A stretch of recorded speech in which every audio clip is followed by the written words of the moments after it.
हम ये समझ चुके हैं कि किसी भी परमाणु में नाभिक के चारों ओर जो कक्षाएं होती हैं, उनमें अधिकतम से अधिकतम इलेक्ट्रॉन कितने भरे जा सकते हैं और न्यूनतम से न्यूनतम भरे जा सकते हैं, लेकिन अधिकतम से एक भी अधिक नहीं भरा जा सकता है। तो अब हमें ये सीखना है कि इलेक्ट्रॉन कैसे भरे जाते हैं, क्योंकि अधिकतम इलेक्ट्रॉन भले ही हमें ज्ञात हो, लेकिन इलेक्ट्रॉन भरने की एक विशेष विधि है, एक विशेष नियम है और उस नियम को जानना ज़रूरी है। तो ये जो इलेक्ट्रॉन होते हैं किस प्रकार से भरे जाते हैं, इसको हमें समझना है, ठीक है। तो सबसे पहले अगर बात करें तो इलेक्ट्रॉन हमारे पास जितना है, ठीक है, उसको हम लोग उस परमाणु का परमाणु क्रमांक कहते हैं। जैसे मान लीजिए कि किसी परमाणु में जो इलेक्ट्रॉनों की संख्या 20 है, तो उस परमाणु का जो परमाणु क्रमांक हो जाएगा वो 20 हो जाएगा। किसी परमाणु में इलेक्ट्रॉनों की संख्या अगर 30 है, तो उस परमाणु का जो परमाणु क्रमांक हो जाएगा वो 30 हो जाएगा। तो मान लेते हैं कोई ऐसा परमाणु है, ठीक है, जैसे हाइड्रोजन का 1 होता है, हीलियम का 2 होता है, लिथियम का 3 होता है। तो मान लेते हैं कि कोई ऐसा परमाणु है, ठीक है, कि अगर कोई परमाणु के पास 10 इलेक्ट्रॉन है, ठीक है, 10 इलेक्ट्रॉन है, ठीक है, इलेक्ट्रॉन है, तो इसका परमाणु क्रमांक क्या हो जाएगा? परमाणु क्रमांक हो जाएगा वो 10 हो जाएगा। यानी कि परमाणु क्रमांक 10 होने का मतलब इलेक्ट्रॉन भी और प्रोटॉन भी ये दोनों इक्वल होंगे और 10 होंगे, ठीक है, दोनों क्या होंगे? 10 के बराबर होंगे, क्योंकि जितना इलेक्ट्रॉन होता है उतना ही प्रोटॉन होता है। तो ये दोनों इक्वल ही रहेंगे और न्यूट्रॉन जो होता है लगभग 10 के बराबर होगा, जो न्यूट्रॉन होगा, ठीक है, न्यूट्रॉन जो होता है 10 के आसपास रहेगा या 10 के बराबर रहेगा, ठीक है।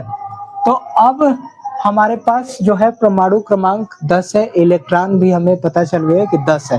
तो इनको भरने के लिए हर एक परमाणु में नाभिक होता है। तो यहाँ पर इस परमाणु का मान लेते हैं कि ये नाभिक है और प्रोटॉन इसमें 10 भरा जाएगा, न्यूट्रॉन जो है वो भी 10 मान लेते हैं कि 10 भरा गया, ठीक है।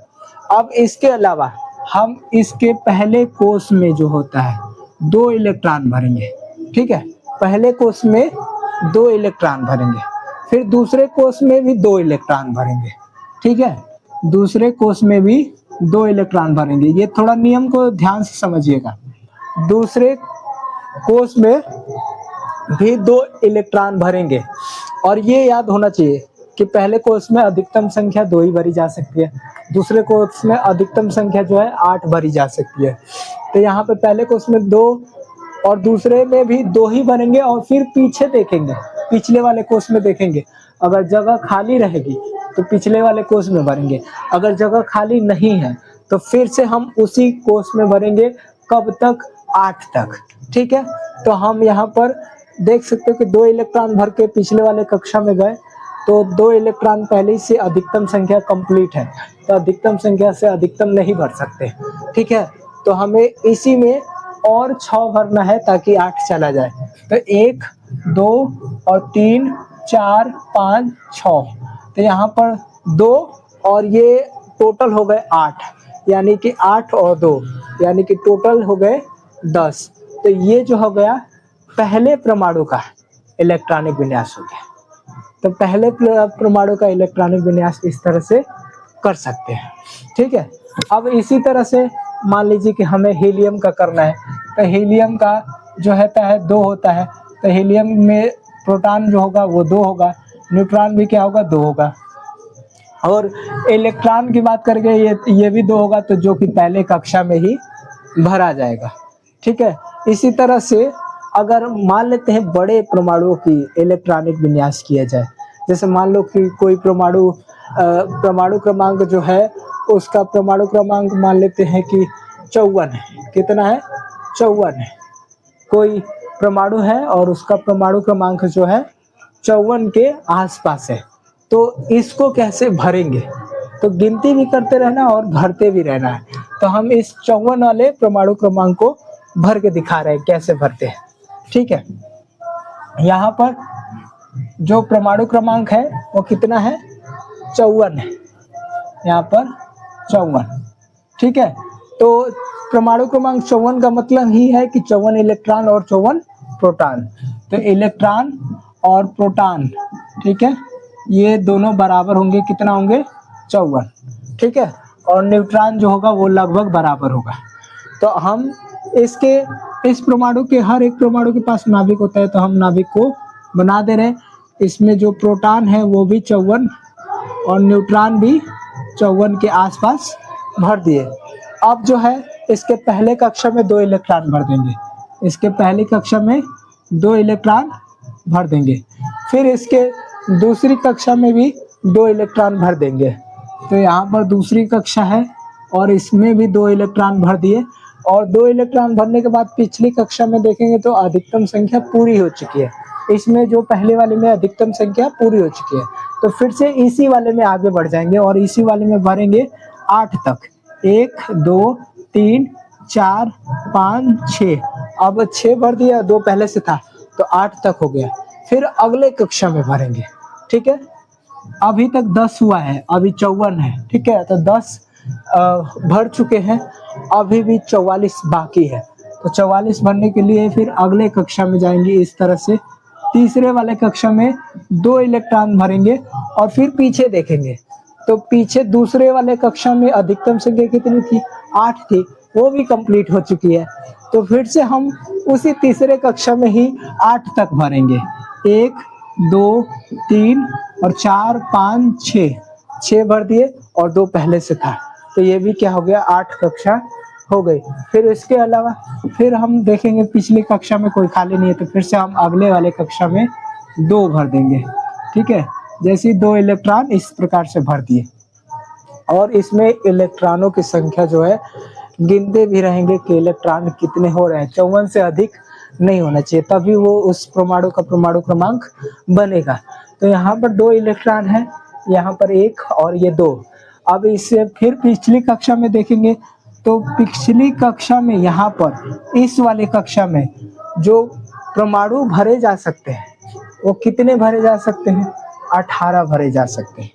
ठीक है, 18 भरे जा सकते हैं, लेकिन इसमें अभी कक्षा में तीसरी कक्षा में जो है इलेक्ट्रॉनों की टोटल संख्या जो है अभी कितनी है, 8 ही है। 18 कंप्लीट करने के लिए और 10 इलेक्ट्रॉन भरना है, तो 10 इलेक्ट्रॉन इसमें भरे जाएंगे। 1 2 3 4 5 6 7 8 9 10, और ये 10 इलेक्ट्रॉन भरा गया। तो अब इसमें जो है टोटल अधिकतम संख्या 18 हो गया, और 18 हो गया तो अगले वाले कक्षा में जो है 8 भरेंगे, तो 2 पहले से है और 6 और भर देंगे, तो 6 इलेक्ट्रॉन इस तरह से भर देंगे। ये 6 इलेक्ट्रॉन भर दिए, और फिर जो है आगे जो है वो 2 इलेक्ट्रॉन भर देंगे। यहाँ पर 2 इलेक्ट्रॉन भर दिए। अब इलेक्ट्रॉनों की संख्या हम गिन लेते हैं कि टोटल इलेक्ट्रॉन कितने हो चुके हैं। तो यहाँ पर जो है इलेक्ट्रॉनों की जो संख्या है देख सकते हैं कि 2 8 2 10 और 10 8 18, 10 8 18 और 18 10, 28 और 28 29 30 और 30 8 38, अभी भी 54 नहीं हुए, तो 38 यहाँ पर इलेक्ट्रॉन भरे जा सकते हैं। अब भरे गए हैं, अभी भी जो है 16 बाकी हैं। तो 16 इलेक्ट्रॉन भरने के लिए जैसे ही लास्ट वाले कक्षा में 2 इलेक्ट्रॉन भरे हैं, फिर से हम पीछे देखेंगे कि जगह खाली है कि नहीं। तो ये तीनों में अधिकतम संख्या भरी जा चुकी है, लेकिन अभी इस चौथे इलेक्ट्रॉन में अधिकतम संख्या 32 भरी जा सकती है, लेकिन इसके पहले 8 है तो हम 18 इलेक्ट्रॉन भरेंगे। तो 18 इलेक्ट्रॉन भरने के लिए 8 पहले से भरा गया है, 10 और भरेंगे, तो 1 2 3 4 5 6 7 8 9 10 इलेक्ट्रॉन भर दिए। 10 इलेक्ट्रॉन भरने के बाद तुरंत इस वाले में अब कितना बच गया, केवल 6 बच गया है। तो 6 जो होगा इस वाले में इलेक्ट्रॉन में भरेंगे, तो 1 2 3 और 4 5 6, और भी अगर अधिक होता है तो जो है एक अगले कक्ष में बना करके 2 इलेक्ट्रॉन भर दिए। तो ये जो है परमाणु क्रमांक 54 का, यानी कि परमाणु क्रमांक 54,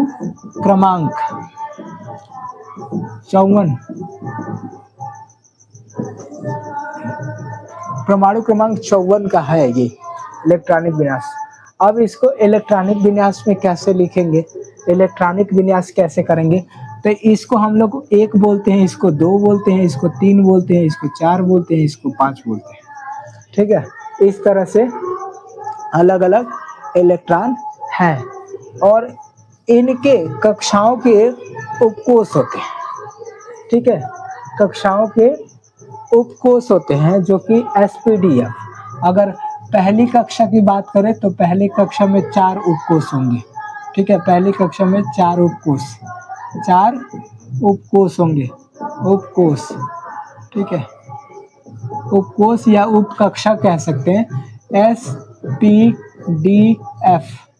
ठीक है, एसपीडीएफ।